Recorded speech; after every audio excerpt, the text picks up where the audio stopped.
Okay, good afternoon. Continuing in the book of Bamidbar. This week, outside of Israel, we're going to read two portions. One is called Chukat and the other one is called Balak. The majority of this Shia is going to be about the Parsha called Chukat. Where we were last week was the Parsha where we read about the rebellion of Korach and how the earth swallowed him up and his followers, and we talked about that last week. We are now, chronologically, 38 years later. We're at the point where the Jewish people are about to enter the land of Israel. So they have been in the desert for now altogether 40 years, and they're on the cusp of going in to the land of Israel. So everything's going to change for them, right? What they've had now is all of their physical needs taken care of. They've had the food from heaven and the water from the rock and the clouds of glory surrounding them, protecting them, and we've had the fire leading them, so on. Miracles, very miraculous, very spiritual, very connected to God experience that they had while they were traveling in the Midbar, in the desert, with the Mishkan, with the tabernacle as the center of their lives, and they're all camped around it. When they get up, they move, so on. So what happens in this week's Torah portion? This week's Torah portion is called Chukat, and we learn at the beginning a law that was taught years ago, and it's the law of the red heifer. So it's a very complicated law, and I'm not going to go into the details of it, but essentially, as we spoke before in the book of Vayikra, in the book of Leviticus, we talked about the spiritual state that a person comes into when they are in contact with death. So when you are in contact with death, you become tameh. It's a spiritual state that prevents you from entering into the Mishkan. So you become ritually impure, although I don't like the word impure, but you become tameh.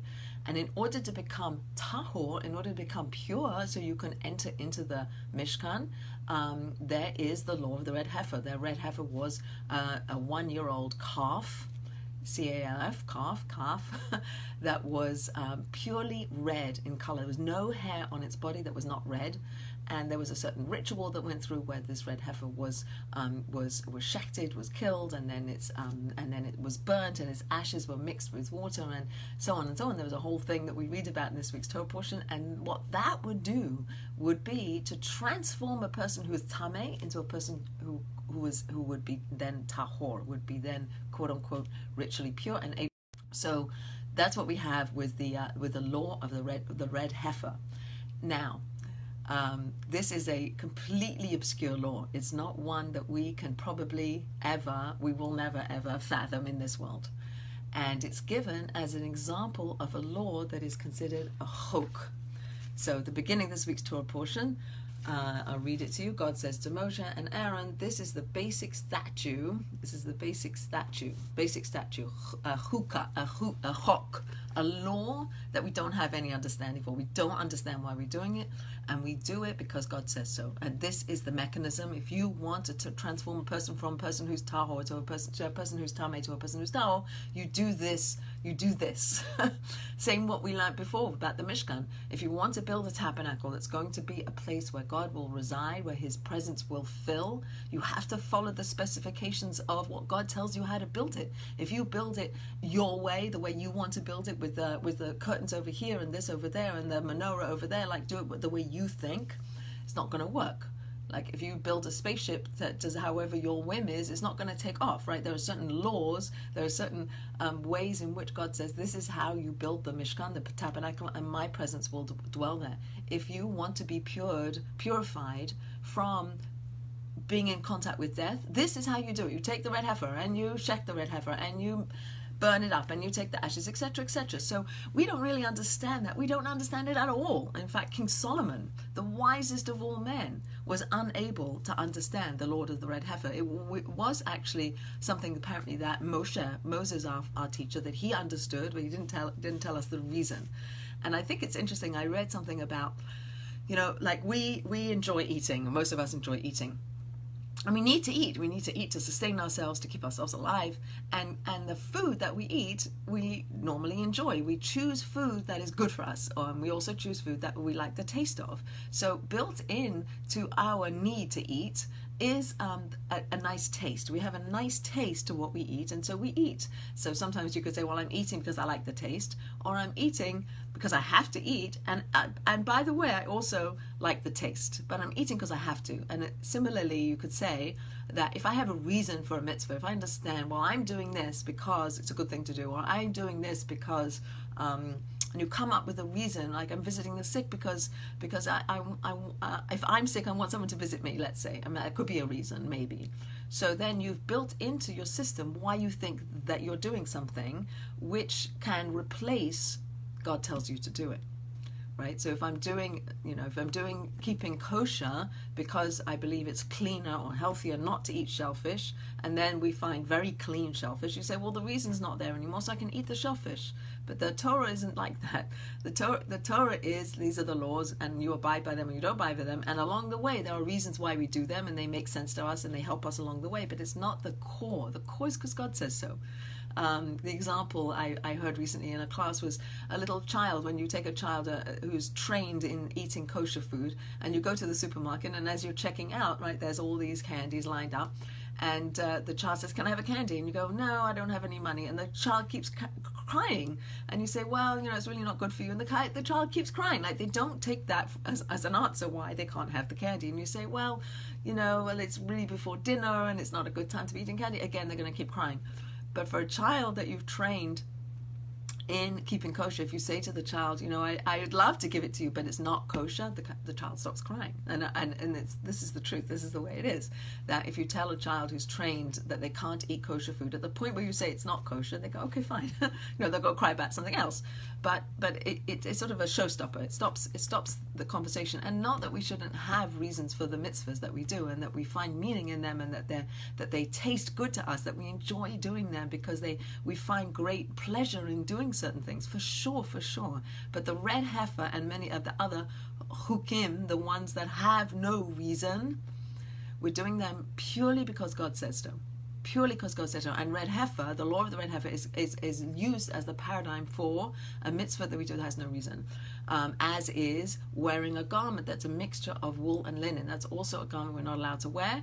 Why? We don't know, because God says so. And there's some others. But the red heifer is given as an example, the supreme example of a mitzvah that's given of how to transform the ritual state of a person from a state where they can't go into the Mishkan, into the tabernacle, to a state where they can, transforms them. How? Through the mitzvah of the red heifer. We don't know how that works, but it does. So that's, so in there is something where God says so that this is what you have to do. So here, what it is it's a chok that teaches us how to transform a person who has come into contact with death. And death is something that permeates through this particular Torah portion. We have the death of Miriam in this week's Torah portion. Miriam, our prophetess. Miriam, the woman, the sister of Aaron and Moses, who argues with her parents and says, parents, if you separate because of the decree of Pharaoh in Egypt, there will be no future. So you have to come back together as husband and wife, and you have to have more children. And because of her arguing with her parents, they come back together and they give birth to Moses and to Aaron. And Moses is hid in a little basket in the Nile, if you remember, and Miriam watches over him. She is his big sister, loves him, watches over him, takes care of him, helps him, and becomes the female energy, the force of the feminine in the desert as we're traveling through the desert. Miriam, along with her brothers Aaron and Moshe, who are leaders of the children of Israel as they're going through the desert. So Miriam dies in this week's Torah portion, and also Aaron dies in this week's Torah portion, and we have a decree that God gives to Moses that he's going to die out in the desert and he's not going to enter into the land. Into the land of Israel. So we learn about the deaths of Moses and death of Aaron and Miriam, and the impending death of Moses. So death is something that permeates through this Torah portion. So I want to pick up the story at the point where Miriam dies, and it's very powerful that we learn in our oral tradition that Miriam and Aaron and Moses die by the kiss of God. The kiss of God. It's a death, one of the deaths. It says in the Gemara, in our oral tradition, there are 903 types of death, one of which is a kiss. and the holiest people get kissed. So what does that mean? So let's go back to the Garden of Eden. Let's go back when Adam and Eve were first created. And they're in the garden, and we learn from the mystical tradition that their soul was a very pure, very holy, very shiny, very prominent part of who they were. They had a wisp of body, but mostly they were soul. And when they ate from the tree of knowledge of good and evil, when they ate from that tree, things changed. What happened was that their body became much more physical. The physical aspects of who we are as people became much more solid, hidden. We hide our soul inside of us, and the soul went in. So we have what we have today, our body with a soul. The soul's inside. The body is what's more prominent. The body is what you see. And in that state, they were banished from the Garden of Eden. They went out into the world, and that's who we are. We're a mixture of body and soul, just like Adam and Eve, but our soul is hidden inside. The soul comes from God, from the breath of God. We are a divine. We have a B'Tselem Elokim. We have an image of God, because there's a breath of God that's being blown into us. Our soul comes from the divine, comes from God. And our body comes from the ground, comes from the dust and earth. And we read about this in the book of Genesis, where our body is made from the earth. And in order to rectify what happened, God built into the universe death. So at the day that they ate from that tree of knowledge of good and evil, the consequence was that death comes into the world, because death is a necessary part of bringing us back to the wholeness that Adam and Eve had before they ate from that tree. What does that mean? It means that the soul is in contact with God always. There's always this divine light that's coming and that's showering into us from God, through our souls, through our noses, through our neshama, through the divine light that sheds into us, and into this vessel that's the body that comes from the ground. So Moses and Aaron and Miriam had lived their whole lives striving and yearning and creating a relationship with God. They were very, very aware and concentrated on their spiritual lives, on their soul's relationship to God and the mission that they had in this world. And so when God imbued a bit more spirituality into them, their souls couldn't be contained in their physicality anymore, because they were not attached to their physicality. They were searching and yearning for the divine. The divine comes and kisses them, and their soul is lifted gently out of their bodies, like it says in the Gemara, like pulling a hair out of a vat of milk. So if you pull a hair out of milk, it smoothly comes out to a smooth extraction of the hair from the milk, a smooth extraction of the soul from the body, going back into the world of souls. What happens to the body? The body goes into the ground, the dust from where it came. From dust you came, from dust you will return. And the body goes back into the ground in order for God to purify our bodies, so that at the end of days there will be a reunification of that soul and that purified body that is now not so opaque. Now it's a spiritual entity able to absorb the spirituality of the soul and raise it up to an infinite level, to an eternal level where it will exist like that for eternity. So we are on a journey. As much as we think that this is it, this is now, this is the only reality, this is all we know, and everything we can explain is what it is, this Torah portion is telling us there's a lot we don't understand. There's so much that we don't understand. What do we know? We're looking through a keyhole, a little tiny keyhole, and we're in a chapter book where we're right in the where we are. We're in the end of the chapter. We're at the five, close to the 6,000th year. We're almost at the end of this reality. We're in a book, and we're still reading that book, but we don't know the whole picture. We only know a little bit.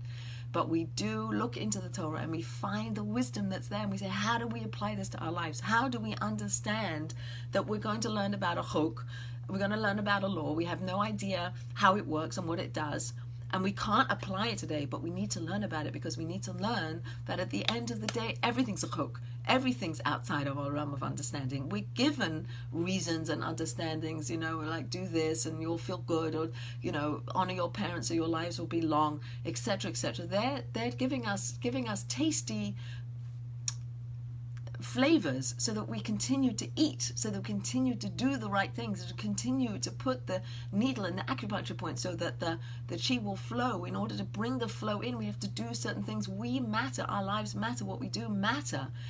But we're held accountable. Like we have a reason why we're here. We don't go the way of other animals in the world and just die and be done. We die and we continue on. Our souls and our bodies continue on, even though they're not in the coupling of body and soul that they are right now, right this second.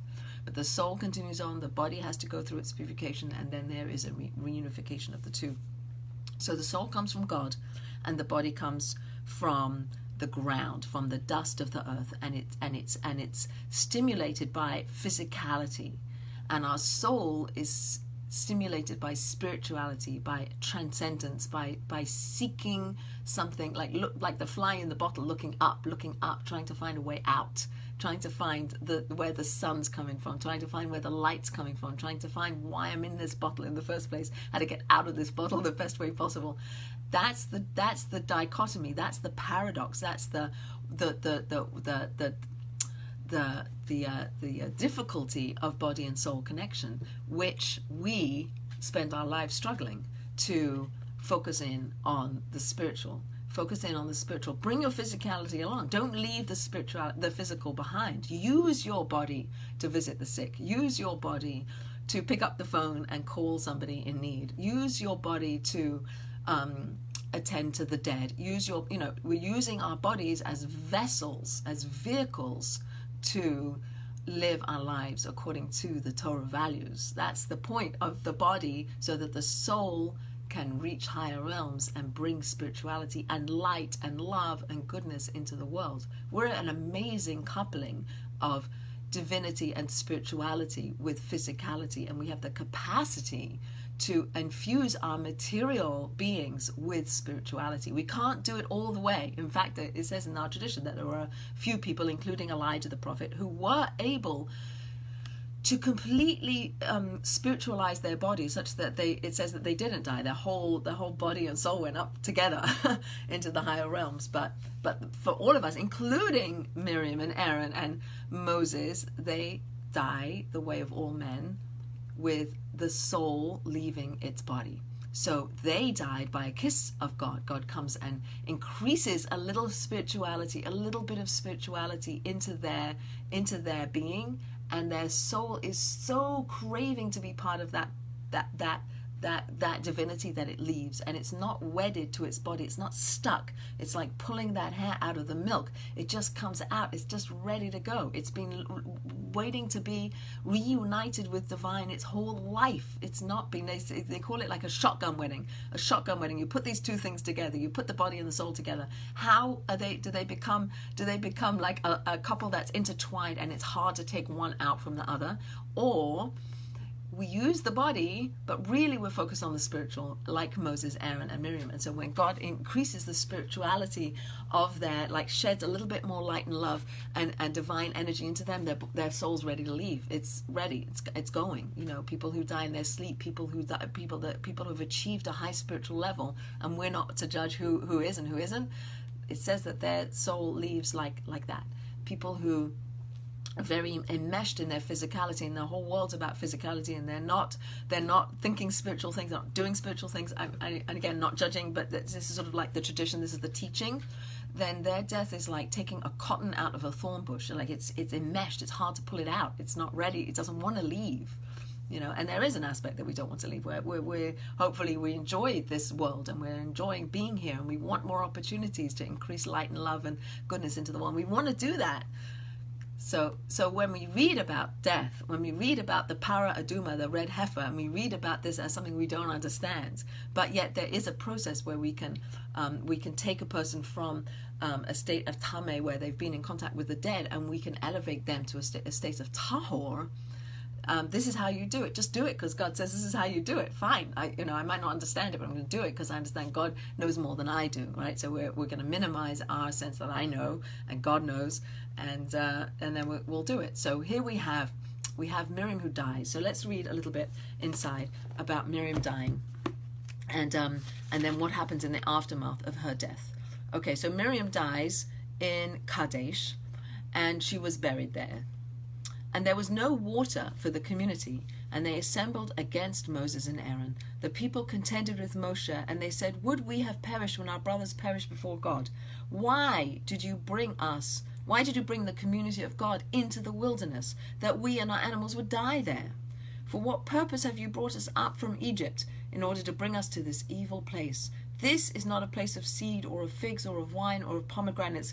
There is not even water to drink." So we have the complaining, we have the people complaining.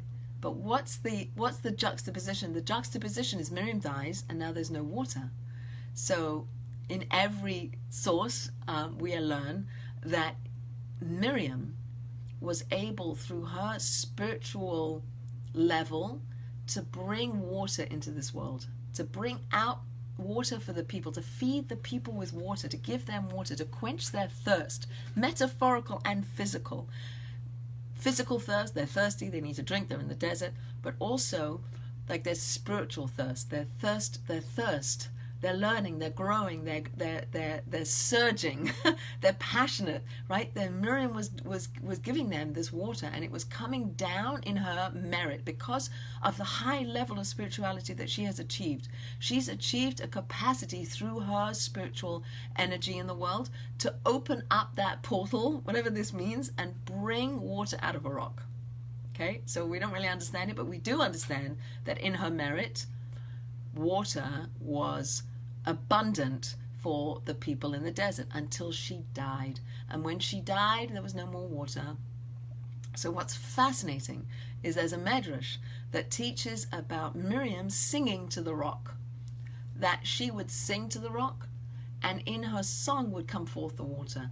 And she taught this song to all the tribal heads, and they would also sing. And it was also interesting that the rock, when the water would come out, it would separate into 12 different tributaries. So each tribe would receive their water specifically coming to them. It wasn't like they all had to come and fill up at the well. It was like the water flowed towards them. There's great metaphors of ideas of water and Torah and knowledge and being sustained by this, and it's coming from inside the rock, it's coming out of the rock to sustain us. Like we have this water inside of us that's sustaining us, that's animating us, and in the merit of Miriam, this water was coming out of the rock, and we were nourished and we were sustained by this water.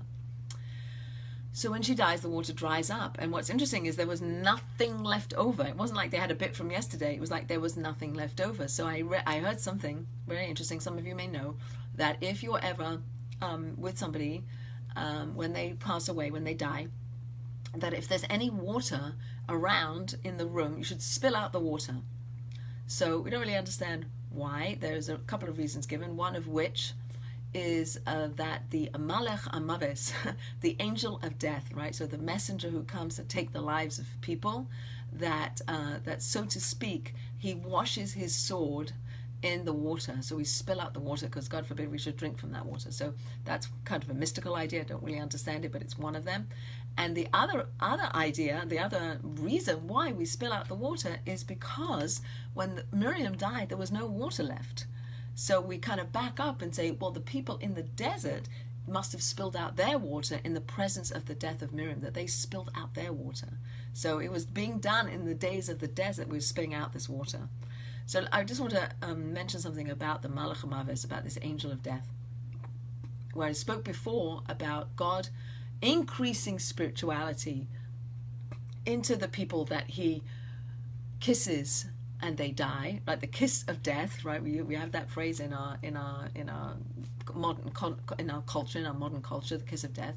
But it comes from God kissing people, and by infusing a little bit more spirituality, such that their souls attracted to that spirituality and leave. The opposite is, or the other ways of dying is with the Malach HaMaves. What is that? So the Malach HaMaves, the angel of death. So an angel, we understand, is a messenger, and it comes with a job, and the job of the Malach HaMaves is to take the souls of people when it's time for them to die. So how do they do that? And I read this, I never learned this before, is by increasing the physicality of the person, increasing the tamei nature of a person. So as we become more and more and more and more tamei, more and more physical, more and more mired in this world, then our soul can't live here anymore and our soul leaves. So one way is by increasing the spirituality. The holy souls of the righteous leave by that kiss, versus the rest of us, where our body becomes so physical, so tamei, that the soul can't stand to live there. It's too much physicality for the soul, and the soul has to leave. So kind of like another interesting way. Just another sidebar comment, that if you remember when we talked about the spies and how the spies, they went into the land of Israel to spy out the land, and they came back with the report, and it was an evil report, and it was a report about how the people were going to eat them up, and it was impossible for the Jewish people to go into the land. How would they be able to go into the land? And the people cried. They cried that night, and God says, all right, you can't go in. You guys have to die out in the desert, and it will be the next generation that will go into the land. So apparently every year, says our Medrash, every year on Tisha B'Av, which was the night that the spies came back and gave the evil report, and the people cried that night, every year on that night, the whole assembly would dig themselves a grave. They would sit in their grave. They would say goodbye to everybody. They would sit in their grave, and they would lie in the grave all night. And if it was their time, they would die in their graves. And if they didn't, they would get up. But like, what a way to live every year, knowing that there's this potential, or like at that moment where you get into the grave that you dug for yourself and said, like, I don't know if I'm going to wake up in the morning. I don't know if this is my time. And the awareness of death that the people in the Midbar, the people in the desert had. And I think in our society we do a disservice because we don't talk about death enough. And death is a great motivator for living our lives so powerfully. If we really understood this on a deep level, none of us are going to escape this world without dying, right? This is what's going to happen to all of us unless the Messiah comes. And if without that being the case, the likelihood is that we will die, right? So let's live our lives fully. Let's understand why we're here. Let's listen to more classes. Let's try to understand. Let our soul lead our journey through this world. Let the soul be the one that's in the driving seat of our physicality. So yes, it may be uncomfortable, and maybe there's not enough stimulation for your body because your body wants to eat this or do that or that. But your soul, if you put your soul in the driving seat, we're going to go in the right direction. So anyway, that's the plug there. So Miriam dies, and in her merit the water dries up. The water was only coming forth because of her and her song and her ability to bring water from this rock. So now what? The people are complaining, and they go to Moses and Aaron, they complain to Moses and Aaron don't know what to do, and they go to God and they say, what are we going to do? And God says, take the staff. Remember we had this, Moses has a staff, and assemble the community, you and your brother Aaron, and speak to the rock before their eyes, and give forth its water, and then you will bring forth water to them from out of the rock, and you will give the community and the animals to drink.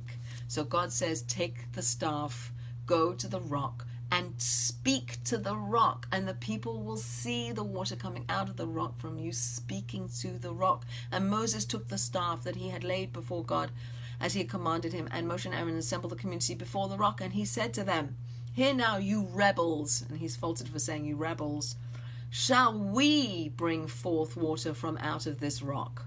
And Moses raised his hand, and he struck the rock with his staff twice, and water came forth abundantly, and the community and the animals drank. And God says to Moses and Aaron, because you did not hold fast to me, to sanctify me before the eyes of the sons of Israel, therefore you shall not bring this community into the land that I have given them. God told Moses and Aaron to speak to the rock. Moses and Aaron hit the rock, and for that Moses gets to not take the people into the land of Israel. So a few things. One is, and a few different explanations. There's a lot of commentary about what the punishment was for Moses, that he couldn't go in because he hit the rock instead of speaking to the rock. What was going on here? And there's a few things, and I'll bring out a few of them. One is that when he says speak to the rock, but he hit the rock. The speaking is a much gentler form of communicating than hitting.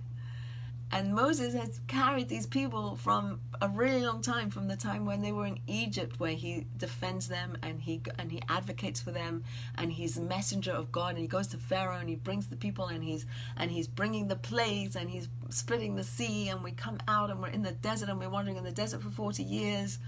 He's carried this people, and we're going from overt miracles to a reality where we're going to have to work the land, where we're going to be physical, where we're going to have waste, where we're not going to be in the clouds of glory with water coming out of a rock and food from heaven. It's going to be a physical reality. And the shifting and the changing, when we go from being an infant that needs to be taught perhaps with strictness and with harshness and with the rod, we transition to a people about to enter the land who need to be spoken to. We need to be encouraged. We need to be persuaded, perhaps. We need a different form of communication than the rod. God says, don't use the rod. God says, take the staff and speak to the rock. And he doesn't speak to the rock. He hasn't transitioned as a leader.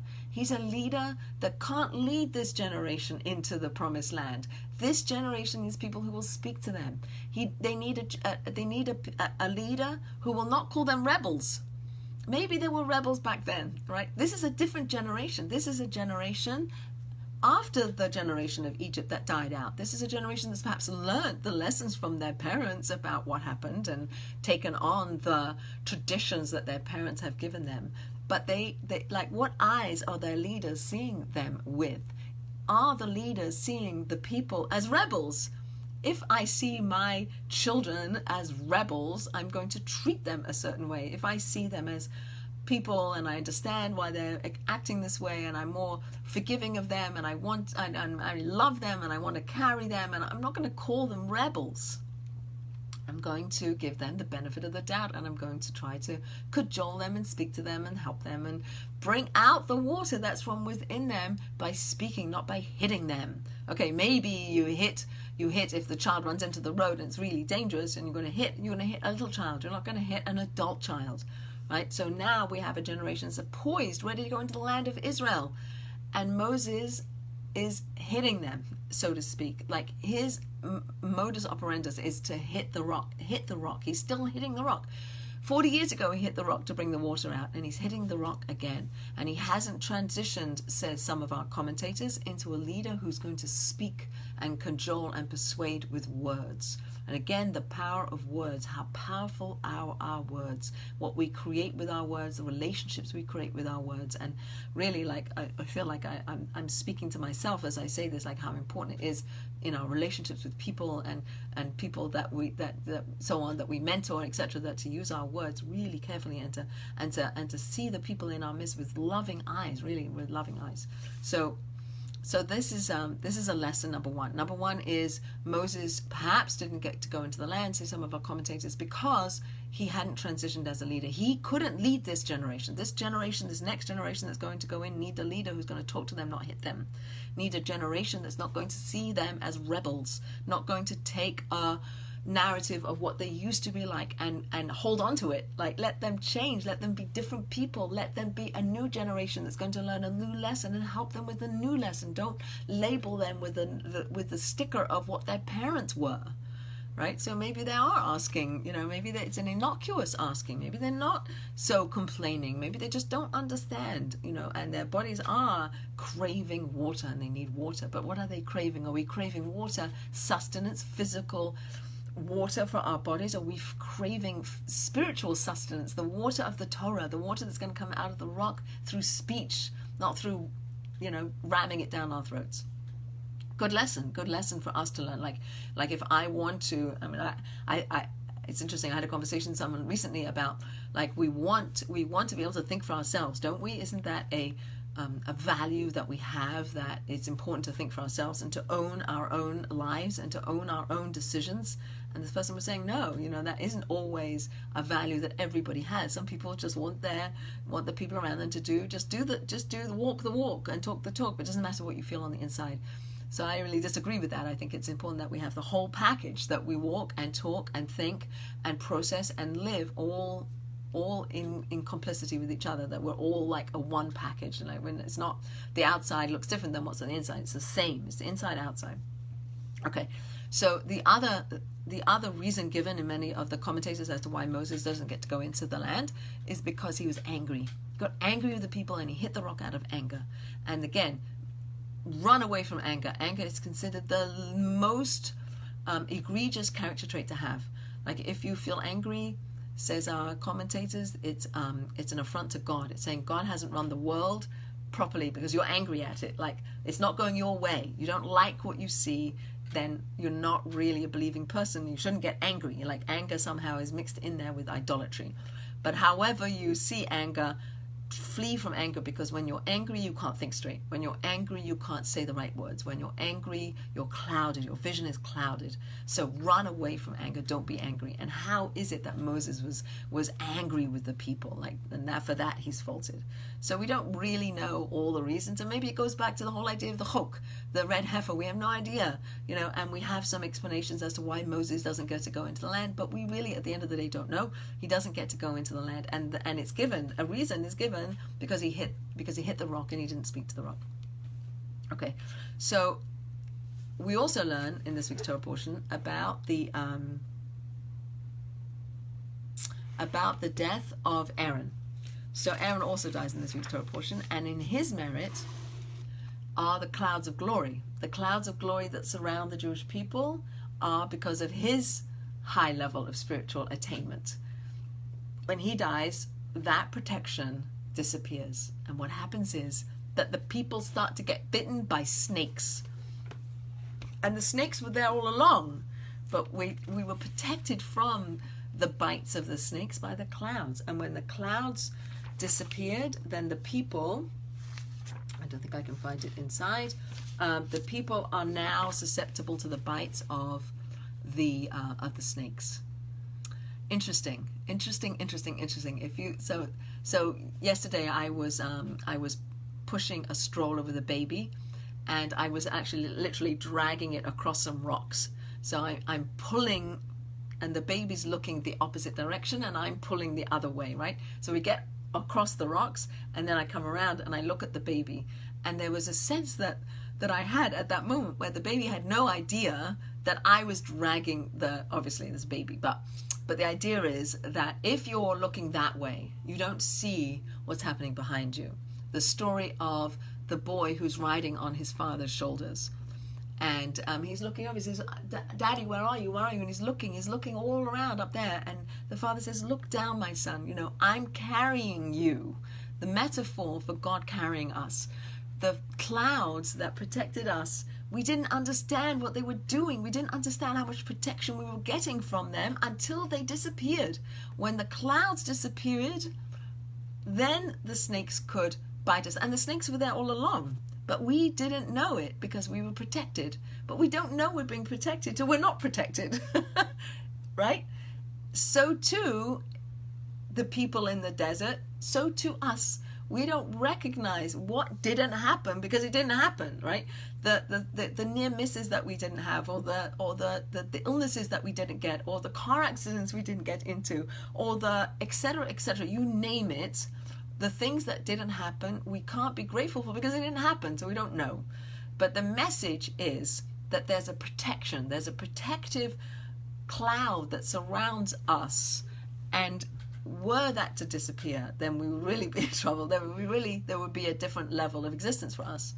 And so just as much as this story teaches us about the clouds protecting the Jewish people, and when the clouds disappear, the snakes start to bite, so too we should perhaps think a little bit about how sheltered we are and how much God is holding us and blessing us, and we don't recognize it because we're too busy looking in the other direction, or we're too busy thinking it's because of our own powers that things are happening to us, or we're averting things, or we invested in this and it did really well, but that's because of me, or I didn't invest over there, like whatever, I don't know, whatever scenario you want to conjure up.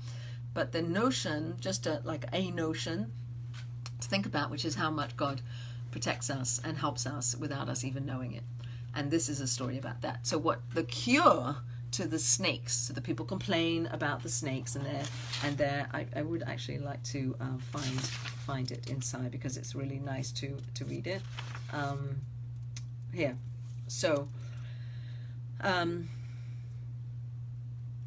God sent the venomous snakes against the people. They bit the people, and many people of Israel died. And the people came to Moses and said, "We have sinned because you have spoken against God and against you. Pray to God that he may turn away the snakes from us." And Moses prayed for the people, and God said to Moses, "Make yourself a venomous snake and place it upon a tall pole. And it shall come to pass that anyone who is bitten, let him look upon it, and he will live." And Moshe made a copper snake, and he placed it upon the tall pole.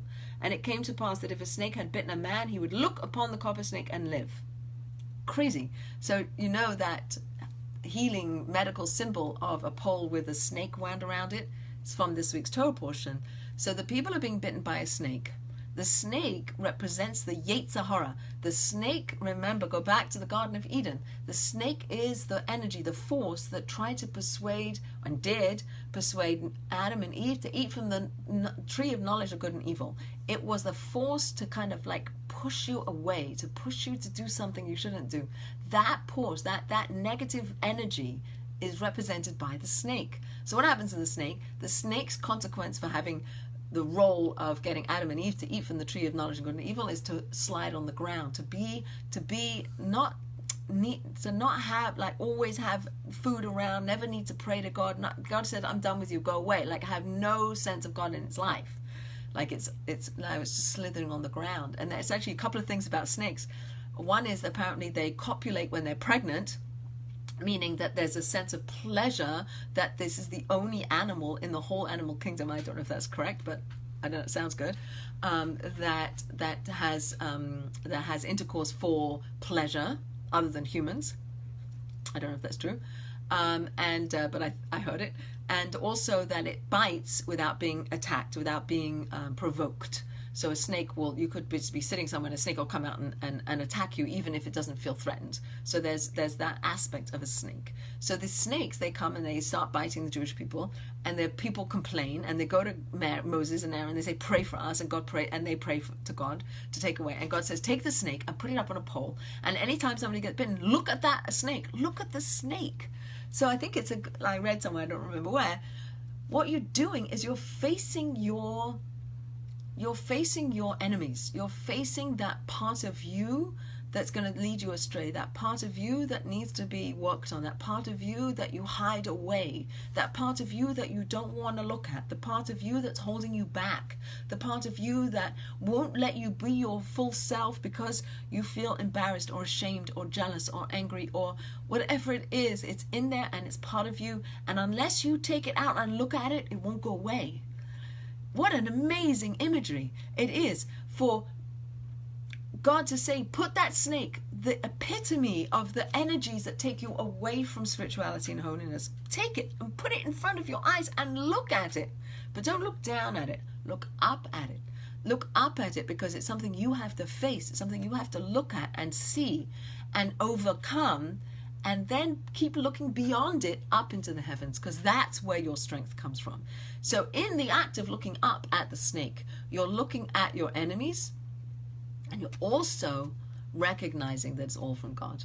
So again, we have this idea of it's all from God, like the protection that we have, and the derech, and the path that we're on, and our skill set that we have is gifts from God, and you have to put a certain amount of work in. So put your work in, look at the snake, face the snake head on, like don't take your eyes off it, like keep processing it, and then it'll create a healing in you, and you'll recognize that came from God, that leap beyond your own capacities is a gift from God. So that's kind of like that imagery of us looking at the enemy, so to speak, looking at those parts of us that we are embarrassed about or ashamed of or don't know how to deal with, or the anger parts of us, like take it out and look at it, the traumas, like whatever it is that you feel holds you back, like the parts of the angers and the broiguses that you have with other people, etc. Like take them out and look at them and face them and talk about them. Maybe, I don't know, like it's hard, or go to therapy, I don't know, The idea is to process them. Don't push them away. The more you push them away, the more they'll hold you back and hold you down. So in order to be the fullest you can be, you have to look at those things that you hide, and the things that hide, like the snake. Like the snake's coming up behind you and it's biting you, and you need help, and you pray to God, and God says, look at it, and I'll help you heal. And so the healing comes from looking at the snake, facing it, and then God will heal you, and he does. He heals the people. So it's a really amazing way to look at it all. Okay, so that's the idea of the snakes. And so that's really the Parsha. And there's other things that they're traveling through different lands on their way to Israel. They conquer one land. They don't go into another land. God says, don't go into the land of the Ammonites. Why? Just don't. I'm telling you, don't go in there. So they don't. They listen to God. They don't understand why. They do it because God says so. Like they're reaching, like these milestones along the way are happening for them to work on themselves, to understand God's really in charge. God's really the one that's leading me. God's really the one that's sustaining me. God's really the one that's making this all happen. And at the end of the day, when our leaders die, and that was another reason why Moses doesn't go into the land of Israel, is because of the capacity to put Moses on such a high pedestal that he would become almost godlike. Like Moses, as holy and as spiritual and as connected to God as he is, he's still a man and he still dies. We don't know where his burial place is, but he still dies. But you Moses might not be able to go into the land, says some of our commentators, is because of the potential for the people to idolize him, for him to become their God. And that's for sure not okay, and don't do that. So we can't have a Moses of such a high spiritual level going into the physical land. Like, it's too physical for Moses to go into that land. He's too spiritual a being. He has to stay in the desert. That's what he's achieved through his lifetime, is such elevation of spirit that he can't exist as a man in the land of Israel. As much as he wants to, and he wants to do the mitzvahs that are in the land of Israel, he can't, because his spiritual achievements have to stay in the desert. All of that, all of those miracles, all of the alertness, all of the womb of being with like in the presence of God all the time is ending, and we're going into Israel. We're going to take the tabernacle with us. We're going to set it up in Shiloh, and then it's going to come the Holy Temple in Jerusalem. But we're on a different spiritual plane than we were back then. So let's full circle back to the idea of death that we spoke about at the beginning and what it's all about. So death, again, is the uncoupling of our body and soul. Our bodies come from the ground, our souls come from the vine. And the soul has the capacity to transform our bodies and make it permeable to the light of spirituality. The role of the soul is to elevate the physical. The role of the soul is to elevate the physical and to make the physical more permeable to the light of spirituality. And the more we do that, the more our extraction of soul from body will be like a shotgun marriage, will be like pulling a hair out of milk. And when it goes on and it goes into this garden of souls where it resides until the end of days and so on, until the body goes back into the ground and has its purification that God will bring about, then we bring them back together. And that's Olam Haba. That's the world to come that we're all like anticipating. This is just the bridge of life. We're only a little bridge going through this bridge of life. Just like the people in the desert were coming out of Mitzrayim, coming out of Egypt, and they were going to go into the land of Israel. That was their journey. We have our journeys, and they last 80 years, perhaps 70 years, 60 years, whatever it is. That's our allotted time to do our work that we have to do, and it matters, and we all matter, and we're all important, and we're all here for a reason. So Moses doesn't get to go into the land because he couldn't. He was too spiritual. He had to stay in the desert. He was too spiritual. He was a leader that didn't become a leader of speech. He didn't become a leader that was able to persuade the people to live there. He was a leader that was more of the like hit the rock kind of a guy, right? And Miriam, who's singing to the rock, bringing the water out through song. How amazing an imagery of that is that.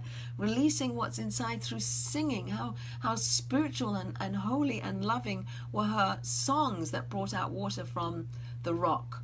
And Moses doesn't get there. He doesn't get to the place of speaking to the rock. He hits the rock, and for that he doesn't merit to go in. He's not the right leader for the job. He was the right leader up until this point, and now it's time to transition to a different leader. Joshua takes the people into the land. So Miriam, our lovely Miriam, who sings, who looks over her brother, who is intimately intertwined with water. Miriam, her name is water, and the name appears many different times attached to water. She watches over him when Moses is put into the water, and she is the source of water in the desert, and water as a metaphor for wisdom, for life, for Torah, for gushing forth, for surging forward, for bringing out what's on the inside, for being able to help us actualize who we are. Miriam lies in the desert. And another actually interesting reason given as to why it is that Moses hits the rock is because he is so bereft of his loving sister. When she dies, the next thing to do is the people complain. Does he have time? We don't learn anything. I haven't read anything about him mourning his sister. His sister was, he was so attached to his sister, like she really was like a mother to him through all of this journey through the Midbar, through the desert, and she dies. And does he have time to mourn? Do we hear about him mourning?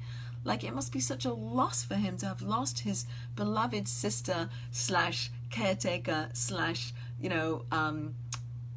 sibling of joint mission, etc., and he loses her, and perhaps in his mourning he hits the rock, perhaps out of a state of angst, anguish and bereftness he hits the rock. Perhaps that's another more human way to understand what it is that Moses did when he hit the rock instead of speaking to it, that he was so saddened and so upset at his loss of Miriam that he hits the rock.